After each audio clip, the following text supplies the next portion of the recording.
الحمد لله رب العالمين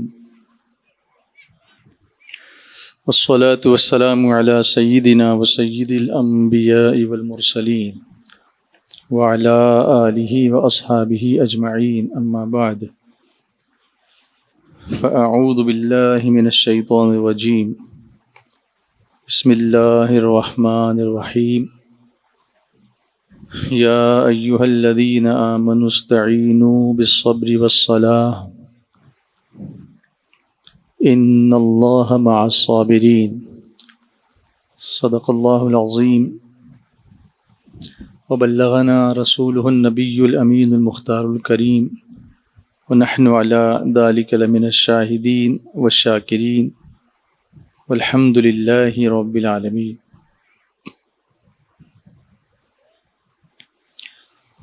اسٹیج پر جلوہ فروز علماء کرام، مبلغین، جامعہ کے طلباء، معزز خواتین اسلام اور آن لائن SDI چینل سے دیکھنے والے پوری دنیا کے ناظرین، آئیے سب سے پہلے ہم اور آپ سب مل کر حضور رحمت عالم، نور مجسم، فخر آدم و بنی آدم، تاجدار مدینہ، سرکار دو عالم، احمد مجتبی جناب محمد مصطفیٰ، ارواحنا فدا صلی اللہ علیہ وآلہ وسلم کی بارگاہ بے پناہ میں اپنے روایتی انداز میں بلند آواز سے درود شریف کا نذرانہ پیش کر لیں۔ الصلاۃ والسلام علیک یا رسول اللہ۔ مجھے امید ہے کہ بچے جو یہاں بیٹھے ہیں وہ کھانا کھا کر آئے ہیں اور اتنے تھکے نہیں ہیں کہ مجھ سے زیادہ تھکے ہوں، تو آواز سے بھی اس کا اظہار ہونا چاہیے۔ محبت رسول کا اظہار کرنے کا ایک طریقہ اپنی آواز میں آنے والی چاشنی بھی ہے۔ وہ چاشنی اس قدر مقبول ہے کہ حدیث پاک میں ہے، میرے آقا صلی اللہ علیہ وسلم کے فرمان کا مفہوم، کہ جو لوگ یوں ہی مجھ پر درود بھیجتے ہیں وہ فرشتے مجھ تک پہنچاتے ہیں، لیکن اہل محبت کا درود و سلام میں خود سنتا ہوں۔ تو ہم تو اہل محبت ہی ہیں۔ پھر وہ محبت اگر ظاہر ہو تو محبت ایک ایسی چیز ہے جو پازیٹیو معنی میں کہا جائے کہ انفیکشس ہے، یعنی ایک سے دوسرے تک اس کا اثر پہنچتا ہے۔ ایک چھوٹی سی مسکراہٹ کسی کے چہرے پہ مسکراہٹ لانے کا سبب بن جاتی ہے۔ ایک چھوٹی سی تھاپ اگر کسی کی پیٹھ پر شاباشی کی دی جائے تو اس کے لیے ہزاروں کام کرنا آسان ہو جاتا ہے۔ ایک لفظ اگر آپ نے واہ سبحان اللہ کہہ دیا تو کسی کو آگے بڑھنے کا حوصلہ مل جاتا ہے۔ آپ کو نہیں پتہ کہ یہ سارے صدقات ہیں، یہ صدقے میں شمار ہوتا ہے۔ روتے ہوں کو ہنسانا، گرتے ہوں کو اٹھانا، ہمت ہارے ہوں کو ہمت کا ساتھ دینا، اپنے الفاظ کے ذریعے کسی کو آگے بڑھنے کا حوصلہ دینا۔ حضور مفکر اسلام علامہ قمر خان صاحب اعظمی اکثر اپنے بیانات میں فرماتے ہیں کہ میں کچھ اور تو آپ کے لیے نہیں کر سکتا، بس اتنا ہی کر لوں کہ اپنے الفاظ کا وزن آپ کی جھولی میں ڈال دوں۔ تو وہ الفاظ کا وزن ہمارے لیے قیامت میں بھی میزان عمل میں وزنی ہو سکتا ہے اگر ہم اپنی محبت کے ساتھ اس کا اظہار کریں۔ تو پھر ایک بار میں پڑھاتا ہوں، دیکھوں آپ پر میری بات کا کیا اثر ہوا۔ الصلاۃ والسلام علیک یا رسول اللہ، الصلاۃ والسلام علیک یا رسول اللہ۔ اس سے ایک بات اور معلوم ہی قرآن پاک میں ہے کہ نصیحت کرنا مسلمانوں کو فائدہ پہنچاتا ہے، تو نصیحت کرتے رہنا چاہیے۔ انجام جو بھی ہو وہ اللہ کی قدرت ہے، اللہ کا وہ نوشتہ جو بھی لکھا ہو، مگر کوشش کرنا تو ہمارے ہاتھ میں ہے۔ اور اللہ تعالیٰ کو ایسے بندے پسند ہیں جو اس کی راہ میں کوشش کرتے ہیں، اور پھر وہ خود ہی فرماتا ہے قرآن پاک میں وَالَّذِينَ جَاهَدُوا فِينَا لَنَهْدِيَنَّهُمْ سُبُلَنَا، اور وہ لوگ جو ہماری راہ میں کوششیں کرتے ہیں ہم ان کے لیے راستے بنا دیتے ہیں، ہم ان کے لیے راستے آسان کر دیتے ہیں۔ سبحان اللہ۔ الصلاۃ والسلام علیک یا حبیب اللہ، الصلاۃ والسلام علیک یا حبیب اللہ، الصلاۃ والسلام علیک یا نبی اللہ، الصلاۃ والسلام علیک یا نبی اللہ، وعلی آلک وعلی آلک واصحابک واصحابک یا نور اللہ۔ یا نور اللہ۔ آج میں نے جو بھی چھوٹی سی بات آپ کے سامنے رکھنی ہے وہ صبر کے تعلق سے ہے۔ اور خاص طور سے خواتین میں یہ چیز بہت زیادہ پائی جاتی ہے، صبر۔ جی ہاں، آپ ہنس کیوں رہے ہیں؟ بیچاری بڑی صبر والی ہوتی ہے، کبھی کبھی تھوڑا سا بے صبری ہو جاتی ہے، لیکن انسان ہے نا، تو کیسا آپ کے ساتھ بھی ہوتا ہوگا تو ان کے ساتھ بھی ہوتا ہے۔ لیکن آپ دیکھیں، ایک عورت کو مختلف مقامات پر بہت سارا صبر کرنا پڑتا ہے۔ وہ بچی ہوتی ہے تب بھی صبر کرتی ہے، معاشرے میں بہت ساری ایسی چیزیں ہیں جہاں اس کو صبر کرنا پڑتا ہے۔ بیوی بنتی ہے تو صبر کرتی ہے، ماں بنتی ہے تو صبر کرتی ہے، حمل ہوتا ہے تو صبر کرتی ہے، ڈیلیوری ہوتی ہے تو صبر کرتی ہے، بچے کی پیدائش ہوتی ہے تو صبر کرتی ہے، اس کی نیند راتوں کی چلی جاتی ہے اس وقت صبر کرتی ہے، بیٹا روتا ہے تو پھر بچی روتی ہے اس کو دودھ پلانے کے لیے اٹھنا پڑتا ہے، اس میں صبر کرتی ہے، اسی وقت شوہر کی بھی خدمت کرنی ہے اس میں صبر کرتی ہے، اس میں گھر والوں کا خیال رکھنا ہے اس میں صبر کرتی ہے۔ یعنی آج آپ اطمینان رکھیں، میں آپ کو ڈانٹنے نہیں آیا ہوں، میں آپ کی خوبیاں بیان کر رہا ہوں یہاں پر۔ آپ بہت صبر کرتی ہیں۔ کبھی ایسا بھی ہوتا ہے کہ گھر میں مہمان آتے ہیں، سارے کھا لیتے ہیں، یہ صبر کرتی ہے، کھاتی نہیں ہے آخر تک کہ سب کو پورا ہو جائے، اس کے بعد جو بچے گا وہ میں کھاؤں گی۔ یہ گھر کی عورتیں سب کرتی ہیں۔ صفائی ستھرائی کرنا، جھاڑو لگانا، پوچھا کرنا، زمین کو صاف کرنا، کپڑے دھونا، کتنے کام کرتی ہیں۔ پھر اس کے بعد بچے ٹیوشن کو گئے کہ نہیں وہ بھی یہی دیکھتے ہیں، کیونکہ ابا تو کام پہ گئے ہوئے ہیں۔ بچہ اسکول کے جانے کے لیے صبح ناشتہ کون، ابا بناتے ہیں کہ ماں بناتی ہے؟ تو اس کے لیے جلدی کون اٹھتا ہے؟ اگر رات کو کتنی بھی دیر سے سوئی ہوگی تو پھر صبح جلدی تو ماں ہی جلدی اٹھتی ہے۔ اس کو فکر ہوتی ہے میرا بچہ بھوکا نہ چلا جائے، نہیں کھاتا ہے تو اس کو زبردستی کھلاتی کہ لے بیٹا کھا۔ راستے سے لے کے چلتے چلتے بھی میں نے ماؤں کو کھلاتے ہوئے دیکھا ہے۔ بمبئی میں ایسا ہوتا ہے کہ صبح صبح ارلی مارننگ سکولز ہوتے ہیں 7 بجے کے، تو 6 بجے گھر سے لے کے نکلتی ہیں، تو بیٹا جلدی اٹھا نہیں تو کھایا نہیں، تو بریڈ ہاتھ میں لے کے وہ راستے سے چلتے ہوئے کھلاتی ہوئی جا رہی ہے۔ یہ بھی ایک صبر ہے، ایک طریقے کا صبر ہے۔ پھر کبھی شوہر ناراض ہو گیا تو صبر کرتی ہے، کبھی ساس ناراض ہوگی تو صبر کرتی ہے، کبھی ننند ناراض ہوگی تو صبر کرتی ہے۔ یہ ساس بہو ننند دیورانی جیٹھانی سب جھگڑے تو چلتے ہی رہتے ہیں نا، تو اس میں اب بہو صبر کرے یا ساس صبر کرے، ہے تو عورت ادھر بھی عورت ادھر بھی، تو ہم یوں کہیں جنرل کی عورت صبر کرتی ہے۔ وہ پھر رشتے میں کچھ بھی لگتی ہے، لیکن ادھر کوئی نہ کوئی صبر کرے، ادھر کوئی نہ کوئی صبر کر رہی ہے۔ کتنا صبر کرتے ہیں، مگر اس کے باوجود بھی کئی جگہوں پر بے صبراپن ہو جاتا ہے اور اس کی وجہ سے پرابلم پیدا ہوتے ہیں۔ اب آپ یہ سمجھنا کہ صبر کرنے والا کمزور ہوتا ہے۔ اکثر عورتوں کو لوگ سمجھتے ہیں کہ کمزور ہے تو صبر کرتی رہتی ہے۔ یاد رکھنا، صبر کرنے والا بہت سٹرونگ ہوتا ہے، صبر کرنے والا کبھی کمزور نہیں ہوتا، صبر کرنے والا بہت مضبوط ہوتا ہے۔ ہر ایک کے بس کی بات نہیں ہے صبر کرنا، اور جو کر لے جائے نا وہ اللہ سے قریب ہو جاتا ہے، کہ اس کو صبر کرنے پر کوئی نہیں ملتا لیکن اس کو اللہ مل جاتا ہے۔ قرآن پاک میں اللہ نے فرمایا یا ایھا الذین آمنوا استعینوا بالصبر والصلاۃ، اے ایمان والو صبر و نماز سے مدد چاہو، ان اللہ مع الصابرین، بے شک اللہ صبر کرنے والوں کے ساتھ ہے۔ اللہ is the one with the one who is patient۔ جو لوگ پیشنٹ ہوتے ہیں، پیشنٹ کے 2 معنی ہوتے ہیں، اسپیلنگ سیم ہے، انگلش میں پیشنٹ کی اسپیلنگ سیم ہے، لیکن یہ لفظ جس معنی میں لیا جائے گا وہاں وہ معنی دے گا۔ پیشنٹ کے معنی مریض کے بھی ہوتے ہیں اور پیشنٹ کے معنی صابر کے بھی ہوتے ہیں، دونوں معنی میں استعمال ہوتا ہے۔ لیکن کبھی کبھی آدمی پیشنس کے ساتھ پیشنٹ بن جاتا ہے، صبر کرتے کرتے وہ پیشنٹ بن جاتا ہے، مگر اس کے باوجود بھی اسے ہمت اس لیے نہیں ہارنی چاہیے کہ اس کے ساتھ کوئی نہیں ہوتا، اس کے ساتھ اللہ کی مدد ہوتی ہے۔ یہ قرآن کا وعدہ ہے، ان اللہ مع الصابرین، بے شک اللہ صبر کرنے والوں کے ساتھ ہے۔ صبر کی جو فضیلت ہے، اس کا اللہ کے نزدیک بڑا درجہ ہے صبر کا،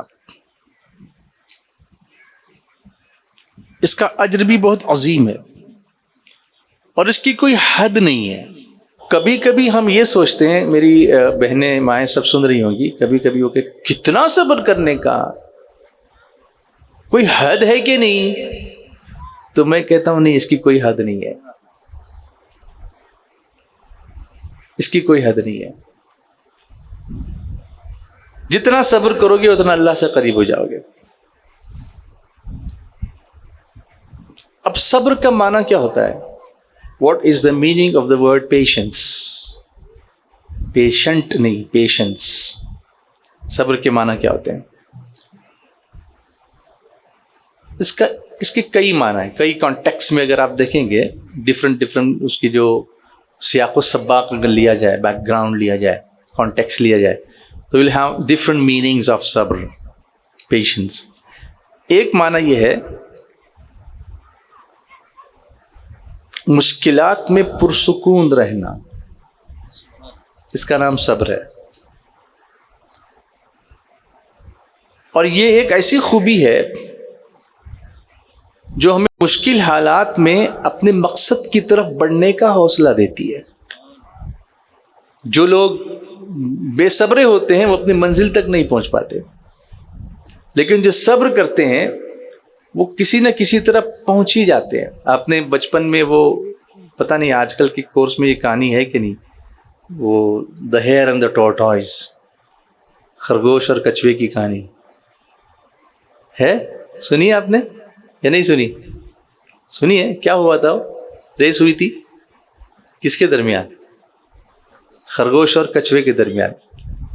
یہ کہانی سن کے رکھیے مجھ سے، بچوں کو سنانے میں کام آئے گی آپ کو انشاءاللہ، تو آپ کو سمجھ میں آئے گا پیشنس کیا ہوتا ہے. ان کہانیوں سے بھی بہت فرق پڑتا ہے. اس کے لیے بھی پیشنس چاہیے سنانے کے لیے، کیونکہ بیٹا بیچ بیچ میں پوچھے گا کہ امی وہ کہاں ہے، تو امی بولے گی کوا ہے. پھر 2 منٹ کے بعد امی وہ کہاں ہے، امی وہ کہاں ہے، بیٹا وہ کوا ہے، امی وہ کہاں ہے، بیٹا وہ کوا ہے. یہ بار بار بولنے کو بھی صبر لگتا ہے، وہ ماں کا جذبہ ہوتا ہے. باپ کہے گا اس کو لینا، ادھر بار بار وہی پوچھتا رہتا ہے. یہ عورتیں کرتی ہیں. یہ آپ کی فضیلت میں آپ کے سامنے بیان کر رہا ہوں، اور یہ سمجھانے کے لیے کہ آپ بہت عظیم ہو. ماں بہت عظیم ہوتی ہے، بہن بہت عظیم ہوتی ہے، بیوی شوہر کے لیے ایک عظیم ایک رشتہ ہوتا ہے جو جنت میں بنا ہوا رشتہ ہے اور جنت میں باقی رہنے والا ہے. ہم وازواجہم فی ظلال علی الارائک متکئون لہم فیہا فاکہۃ ولہم ما یدعون سلام قولا من رب الرحیم. ذرا جا کے دیکھیے کس کے لیے ہے. سورہ یاسین اکثر پڑھتے ہیں، تھوڑا اس پہ توجہ تو دیجیے. ہم وازواجہم فرمایا، وہ اور ان کی بیویاں تکیے لگا کے بیٹھے ہوں گے جنت کے اندر، تو وہ نیک بیویوں کی بات ہے جو شوہر کے ساتھ ہوں گی ادھر ماشاءاللہ. تو خرگوش اور کچھوے میں ریس ہوئی، شرط لگی کہ دیکھیں کون جیتتا ہے. عام طور پر دیکھو تو یہی کوئی بھی کہے گا نا کہ کچھوا کیا دوڑے گا، خرگوش کی دوڑے گا. خرگوش دوڑا، کچھوا بیچارہ کچھوے کی رفتار سے چلتا ہے. خرگوش نے پیچھے مڑ کے دیکھا، ارے یہ تو ابھی 2 میل دور ہے، میں تو یوں ایسے جھٹک کے پہنچ جاؤں گا، ابھی تو یہ منزل یہاں تو قریب ہے، جو فنیشنگ پوائنٹ تھا بالکل قریب تھا، تھوڑا سا سو لیتا ہوں. تو خرگوش سو گیا اور گہری نیند سو گیا. کچھوا چلتا رہا، آگے دیکھا تو یہ سویا ہوا ہے. دھیرے دھیرے دھیرے آگے بڑھ گیا اور ریس جیت گیا. یہ اٹھا، دیکھا تو کچھوا تو پہلے ہی پہنچ گیا تھا. کچھوے کے ساتھ یہ معاملہ کیوں ہوا؟ کچھوے نے اپنی کمزوری نہیں دیکھی، اس نے صبر کیا کہ یہ میرا مذاق تو اڑا رہا ہے، لیکن اگر میں صبر سے چلتا رہوں تو پہنچ ہی جاؤں گا، ایک نہ ایک دن پہنچ ہی جاؤں گا. اور اتفاق سے پھر وہ پہنچ بھی گیا. مگر وہ پرانے زمانے کا کچھوا تھا. اب نئے زمانے کے کچھوے بھی نئے ہیں اور خرگوش بھی نئے ہیں. تو انہوں نے کہا یار ہمارے باپ دادا نے جو ریس جیتی تھی اور جو کچھ بھی ہوا تھا یہ کچھ الگ ہی تھا. تو ایسا کریں گے کہ کچھوا رہتا ہے پانی میں، خرگوش رہتا ہے زمین پر. تو اگر کچھوا زمین پہ جیت کے دکھائے تو وہ گریٹ ہے پھر سے، اور خرگوش اگر پانی میں جیت کے دکھائے تیر کے تو وہ گریٹ ہے، ورنہ کیا ریس ہوئی؟ دونوں کی ریس لگی، لیکن نہ کچھوا یہاں جیت سکا نہ خرگوش وہاں جیت سکا پانی میں، کہ اس کو تیرنے کی اتنی طاقت نہیں اور اس کو دوڑنے کی اتنی طاقت نہیں. تو پھر دونوں سر جوڑ کے بیٹھے کہ یار یہ بات کچھ بنی نہیں. تو انہوں نے ڈیسائیڈ کیا کہ اب دونوں میں ریس ہوگی، زمین پہ بھی ہوگی اور پانی میں بھی ہوگی. لیکن انہوں نے بات ایک سوچی کہ اس طرح سے اگر ہم ریس کرتے رہے آپس میں تو ہمیشہ ایک دوسرے کو ہراتے ہی رہیں گے، نہ مجھے سکون ملے گا نہ تم کو سکون ملے گا. تو ایسا کرتے ہیں کہ ہم ایک دوسرے کی ہیلپ کرتے ہیں، مدد کرتے ہیں. تو خرگوش نے کہا جب زمین پہ میں دوڑوں گا نا تو میری پیٹھ پہ بیٹھ جانا، اور جب پانی آئے گا تو میں تیری پیٹھ پہ بیٹھ جاؤں گا. اور اس طرح سے دونوں ایک ساتھ منزل پر پہنچ گئے. تب سے یہ ہوا کہ آج کل کے ماڈرن کچھوے اور خرگوش جو نا وہ ایک دوسرے کو ہرانے کی کوشش نہیں کرتے، ایک دوسرے کو نبھانے کی کوشش کرتے ہیں. اور صحیح پریوار اسی وقت چلتا ہے جب ہم ایک دوسرے کو نبھانے کی کوشش کرتے ہیں. ہمارے پریوار میں کوئی خرگوش ہو سکتا ہے جو بہت تیز دوڑتا ہے، کوئی کچھوا ہو سکتا ہے جو نہیں دوڑتا ہے. لیکن دوڑتا نہیں اس کا مطلب اس کو کچھ آتا نہیں، ایسا نہیں ہے. اس کو تیرنا تو آتا ہے. ادھر آپ کو تیرنا نہیں آتا، دوڑنا آتا ہے، تو دونوں ایک ہو جاؤ نا. جب پانی آئے تو آپ پیٹھ پہ لے لینا، زمین آئے تو آپ پیٹھ پہ لے لینا، اور دونوں ایک ساتھ دوڑ کر کے ایک ریس کو پوری مکمل کر لینا. میاں بیوی کا کاروبار بھی ایسے ہی چلتا ہے. یہاں بھی صبر کی ضرورت ہوتی ہے، وہاں بھی صبر کی ضرورت ہوتی ہے. اس میں کوئی شرمانے کی ضرورت نہیں ہے کہ میں اس کی پیٹھ پہ کیوں بیٹھا اور میں اس کی پیٹھ پہ کیوں بیٹھی ہوں. پیٹھ پہ بیٹھنے سے مراد جا کے بیٹھ مت جانا، مطلب ایک سپورٹ لینے کی بات میں کر رہا ہوں کہ ایک دوسرے کا سپورٹ بنو، ایک دوسرے کے اگینسٹ مت بنو، ایک دوسرے کے ساتھ اننیسیسری کمپٹیشن مت کرو کہ ساس نے اگر 2 باتیں بولی تو میں 4 بولوں گی. ضرورت نہیں ہے. آپ دو باتیں بولی تو آپ 2 اچھی باتیں بولو. قرآن یہی سکھاتا ہے ادفع باللتی ہی احسن، برائی کا بدلہ بھلائی سے دے. اس میں بھی صبر لگتا ہے. برائی کا بدلہ بھلائی سے دے. نتیجہ کیا ہوگا؟ فَإِذَا الَّذِي بَيْنَكَ وَبَيْنَهُ عَدَاوَةٌ كَأَنَّهُ وَلِيٌّ حَمِيمٌ. اللہ فرماتا ہے اگر برائی کا بدلہ بھلائی سے دے گا تو جو تیرا جانی دشمن ہے وہ تیرا جگری دوست بن جائے گا. اور ہمارا ایمان قرآن پاک کی آیتوں پر کہ جو قرآن میں لکھا ہے وہ ہو کر رہے گا، کیونکہ یہ مصطفیٰ کی زبان سے نکلا ہوا ہے. وہ زبان جس کو سب کن کی کنجی کہیں، اس کی نافذ حکومت پہ لاکھوں سلام. وہ دہن جس کی ہر بات وحی خدا، چشمہ علم و حکمت پہ لاکھوں سلام. جو دن کو کہہ دیا ہے رات تو رات ہو کے رہی، تمہارے منہ سے جو نکلی وہ بات ہو کے رہی. تو جب اللہ نے فرمایا کہ برائی کا بدلہ بھلائی سے دو گے، تو اگر کسی نے ڈانٹ دیا گھر میں تو پانی کا گلاس لے کے جاؤ، اس کو کہنا یہ میری طرف سے پانی پی لیجیے نا تھوڑا. پھر بھی غصہ کرے گا تو تھوڑی دیر رک جانا، غصہ ٹھنڈا ہو جائے گا. پرسوں ہی میرے ساتھ، پرسوں مطلب حیدرآباد والا پرسوں نہیں، ایگزیکٹلی پرسوں، یعنی کل کے پہلا والا جو دن تھا، تو میں کہیں معاف کرنا حیدرآباد والے برا نہ بن جائے، اپنے بھی دوست ہیں وہ سب. تو میں کسی بائک پر کہیں جا رہا تھا تو اچانک، بمبئی کی بات ہے، اچانک 2-3 لڑکے روڈ پہ کھڑے تھے گلی میں، وہ اچانک میری بائک کے سامنے آ گئے سے. اب مجھے اتنا غصہ آیا کہ اللہ کے بندے عجیب لوگ ہیں، دیکھتے بھی نہیں ہیں، سیدھے بائک کے سامنے آ گئے. مجھے بھی کچھ ہو جاتا، ان کو بھی کچھ ہو جاتا تو پھر کیا ہوتا. تو میں نے ایسی غضبناک نگاہوں سے اس بندے کی طرف دیکھا جو میری بائک کے سامنے آیا تھا. اس نے مجھے دیکھا، کہتا ہے السلام علیکم. اب میں اس پہ کیا غصہ کرتا، مجھے اس کو دیکھ کر میرے چہرے بھی مسکراہٹ آ گئی. میں نے کہا تھا کہ یہ سلام کی طاقت ہے. کیا ہم گھر میں ایسا نہیں کر سکتے، کسی کو غصہ آیا تو کہو السلام علیکم؟ لیکن پھر وہ ساس یہ نہ بولے کہ ہاں میرے کو چڑانے کو سلام کرتی ہے. ایسا نہ کرے، ایسا نہ کرے، بلکہ یہ سمجھے کہ یہ واقعی سلامتی کے لیے کر رہی ہے. اور نیت بھی اس بندی کی وہی ہونی چاہیے، جو بھی ہو، ساس ہو یا بہو ہو، بہن ہو یا بھائی ہو، گھر میں کوئی بھی ایک دوسرے کا رشتہ دار ہو. اسلام اتنا پیارا مذہب ہے کہ اس نے ہر چیز میں سلامتی کے راستے نکال کے رکھے ہوئے ہیں. نماز سے باہر بھی نکلتے ہیں تو السلام علیکم ورحمۃ اللہ سے نکلتے ہیں، اور نماز میں حضور کا دیدار بھی کرتے ہیں تو السلام علیکم ایھا النبی کہہ کے کرتے ہیں. دیدار سے مراد وہ روحانی کیفیت جو ہم پاتے ہیں. ہاں وہ اللہ کے کچھ ایسے بندے ہیں جن کو اس میں دیدار ہو بھی جاتا ہے، وہ مرتبے اول مرتبے والے لوگ ہیں. اللہ ہم کو بھی حضور صلی اللہ علیہ وسلم کا دیدار کرنے والی آنکھیں عطا فرما دے. تو فرمایا ادفع باللتی ہی احسن، برائی کا بدلہ بھلائی سے دے. فَإِذَا الَّذِي بَيْنَكَ وَبَيْنَهُ عَدَاوَةٌ كَأَنَّهُ وَلِيٌّ حَمِيمٌ. میرے ایکشنز کو بھی دیکھیں گے تو آپ سمجھ میں آئے گی بات. فَإِذَا الَّذِي بَيْنَكَ وَبَيْنَهُ عَدَاوَةٌ كَأَنَّهُ وَلِيٌّ حَمِيمٌ. پھر جبھی کہ تیرے اور اس کے جس کے درمیان عداوت تھی، دشمنی تھی، وہ ایسا ہو جائے گا جیسے جگری دوست. لیکن وہ کب ہوگا؟ برائی کا بدلہ برائی سے دینے سے نہیں ہوگا، بلکہ برائی کا بدلہ بھلائی سے دینے سے ہوگا.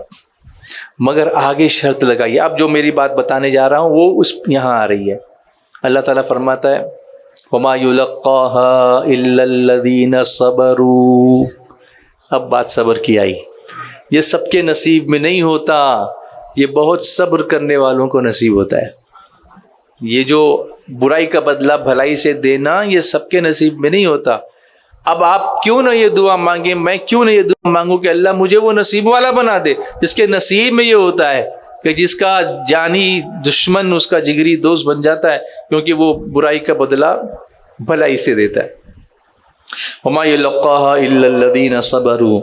اور یہ صبر بھی سب کو نصیب نہیں ہوتا. آگے فرمایا وَمَا يُلَقَّاهَا إِلَّا ذُو حَظٍّ عَظِيمٍ. یہ صبر بھی سب کو نصیب نہیں ہوتا، بلکہ یہ بڑے نصیب والوں کو نصیب ہوتا ہے.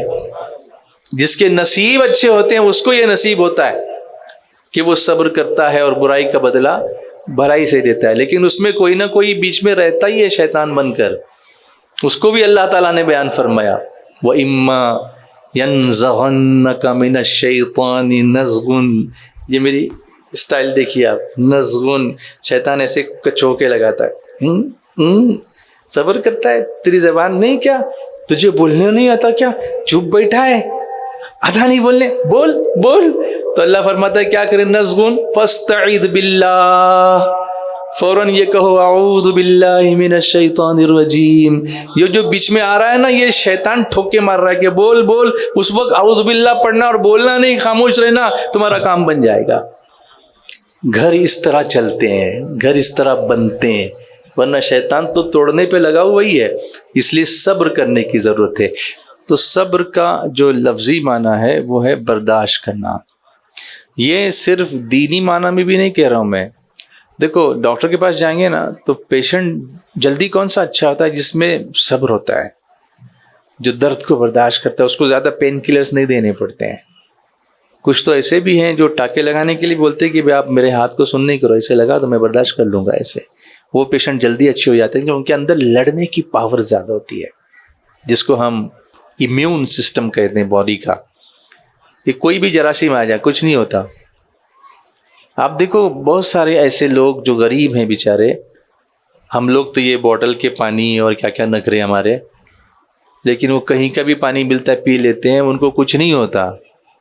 ان کی باڈی میں وہ مادہ پیدا ہو گیا ہے صبر کا، وہ سب چیز سے فائٹ کرتے ہیں. اور ہم لوگ نازک ہیں، یہ پئیں گے تو یہ ہو جائے گا، وہ کھائیں گے تو وہ ہو جائے گا، برف کھائیں گے تو سردی ہو جائے گی، آئس کریم کھائیں گے تو پتہ نہیں کیا ہو جائے گا. جو ٹف ہوتے ہیں نا وہ سروائیو کرتے ہیں. میں اس سائنٹیفک فلسفے کی تائید نہیں کرتا، لیکن کہتے ہیں سروائیول آف دا فٹسٹ. جو فٹ ہوتے ہیں وہ سروائیو کرتے ہیں، مطلب وہ آگے بڑھتے ہیں. صبر کرنے والا ہمیشہ آگے بڑھتا ہے، کیونکہ اس کے اندر چھوٹی چھوٹی چیزوں پر پریشان ہونے کی کوئی اس کے اندر عادت نہیں ہوتی. وہ کہتا ہے اللہ مالک ہے، دیکھیں گے انشاءاللہ، میں یہاں کھڑا ہوں، آپ آگے بڑھو، کچھ نہیں ہوگا انشاءاللہ، سب اللہ خیر فرمائے گا. میں اللہ سے خیر کی دعا کرتا ہوں.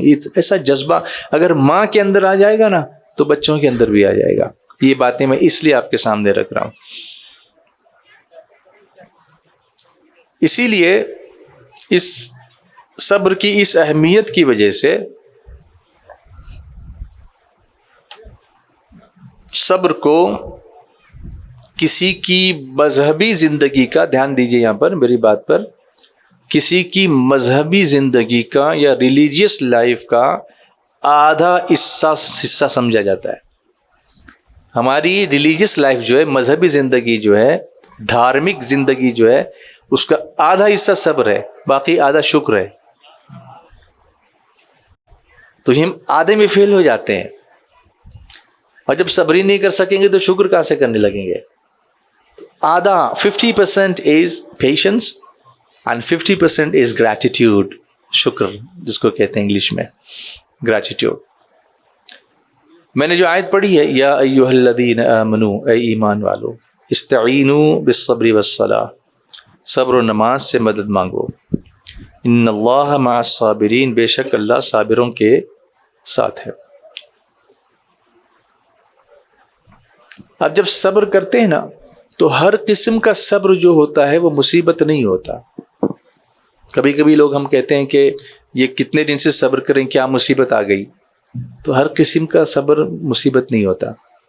کبھی کبھی یہ صبر میں اللہ ڈالتا ہے اس لیے ہے کہ وہ آزماتا ہے اپنے بندوں کو۔ وَلَنَبْلُوَنَّكُمْ بِشَيْءٍ مِّنَ الْخَوْفِ وَالْجُوعِ وَنَقْصٍ مِّنَ الْأَمْوَالِ وَالْأَنفُسِ وَالثَّمَرَاتِ وَبَشِّرِ الصَّابِرِينَ۔ پھر یہاں صبر کی بات آ گئی، ہم ضرور تمہیں آزمائیں گے۔